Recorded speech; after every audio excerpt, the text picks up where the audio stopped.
ఈరోజు సెక్రటేరియట్ ముట్టడికి కార్యక్రమానికి పిలుపునిచ్చారు.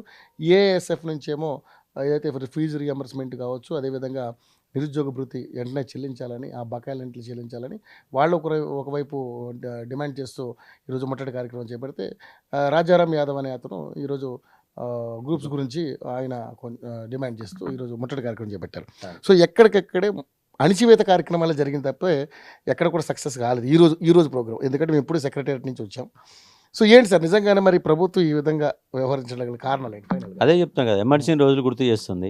8 నెలల కాలంలో ఎమర్జెన్సీ విధిస్తుంది గవర్నమెంట్. ఇలా సమస్యల కోసం కొట్లాడుతుండ్రు. సమస్యల మీద ఒక మంత్రితో మాట్లాడరు, అది మాట్లాడి సమస్య పరిస్థితి అయిపోద్ది కదా. ఓ మంత్రి గల్లోడు, మంత్రి వినతి పత్రం ఇచ్చిన దాని దిక్కు ఉండదు, దివాన్ ఉండదు. మరి ఎవడికి వినతి? ముఖ్యమంత్రి కూడా కలిసిరు. ముఖ్యమంత్రి కూడా మేడుపల్లి సత్యం గారు, ఎమ్మెల్యే గారు, ఆయనతో ప్రసన్న హరికృష్ణ అనే ఒక లెక్చరరు పోయి కలిసి గ్రూప్ 2, 3లో పోస్టులు పెంచండి, విద్యార్థులలో అన్రెస్ట్ ఉందని ఆయన క్లారిటీగా చెప్పిండు. మరి చెప్పినట్టు ముఖ్యమంత్రి సోయి రావాలి కదా. మరి సోయి రావాలంటే తెలియట్లేదు, నీ పరిపాలన తెలియట్లేదు. అసలు అరే ఇంత 2 సార్లు వచ్చి ఎమ్మెల్యే కలిసిండు, దాన్ని మరి ఏమైనా చేయాలన్నా ఏందని చెప్పేసి మీకు సోయి రావడం లేదు. కానీ ఎమర్జెన్సీ రోజు గుర్తొస్తున్నాయి.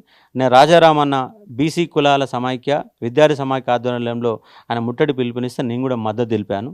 నేను కూడా పాల్గొనాల్సిన వ్యక్తిని, కానీ నాకు ఈ 10 రోజుల పాటు దీక్ష చేసిన కారణంగా, బాగా నీరసంగా ఉన్న కారణంగా నేను పోయి పాల్గొనలేకపోయాను. వాస్తవంగా ఇవాళ ఈ బీసీ కులాల సమాఖ్య ఆధ్వర్యంలో గ్రూప్ 2, 3 పోస్టుల పెంపు 1:100 ఇవాళ డిఎస్సీని కొంత టైం వాయిదా వేయాలన్న నేపథ్యంలో చేసిన పిలుపుని నా స్టూడియో కూడా వస్తే కూడా మాట్లాడాను.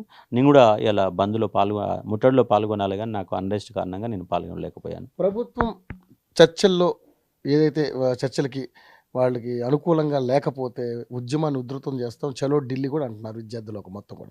ఏంటి సార్, మీరు ఏ విధంగా చూస్తారు?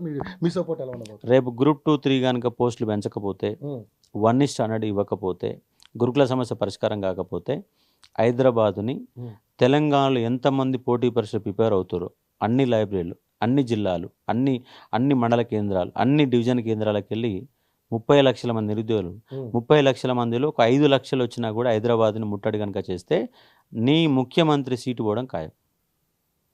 కాబట్టి జాగ్రత్తగా నిరుద్యోగులతో మాట్లాడి వాళ్ళ కోరికలు నెరవేర్చమని డిమాండ్ చేస్తున్నాను.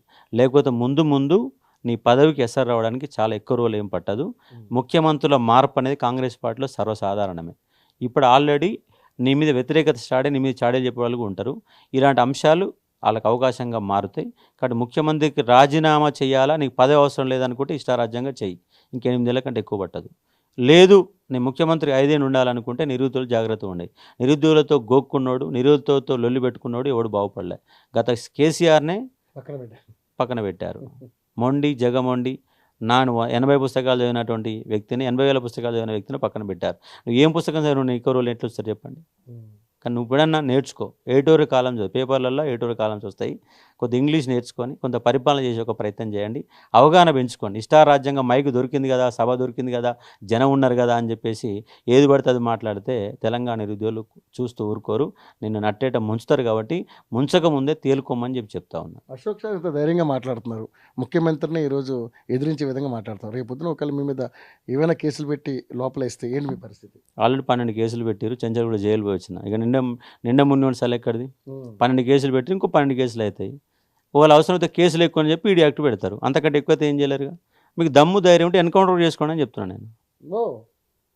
మీకు దమ్ము ధైర్యం ఉంటే ఏదైనా రెడీ, అన్నీ రెడీగా ఉన్నాను కాబట్టి ఇట్లా మాట్లాడుతున్నాను. ఏం భయం లేదు, భయపడేది లేదు. మీరు ఏమైనా చేసుకోండి, దాడులు చేస్తారా ఏమో చేయండి, ఏ చేసినా అన్నిటికీ సిద్ధంగా ఉన్న వ్యక్తి అశోక్ సారు, భయం లేని వ్యక్తి అశోక్ సారు. ఎందుకంటే గత గవర్నమెంట్ ఇబ్బంది పెట్టింది, గొర్ర ఈడ్చుకపోయి చెంచల్గూడ జైలు వేశారు. జైలు వేసినా వచ్చాను, మళ్ళీ జైలు వేయాలనుకుంటే వేయండి, తప్పేమంటే. నేను తప్పు చేశారని భావిస్తే జైలు వేయండి, నేను ఎదుర్కోవడానికి సిద్ధంగా ఉన్నా. ఎలాంటి భయం ఏం అవసరం లేదు. కాబట్టి భయపడకుండా నిరుద్యోగుల తరపున కొట్లాడుతాను. ఇంక 20 ఏళ్ళ పోరాటం నాది, నిరుద్యోగుల వెంటే నడుస్తానని స్పష్టంగా చెప్పదలుచుకున్నాను.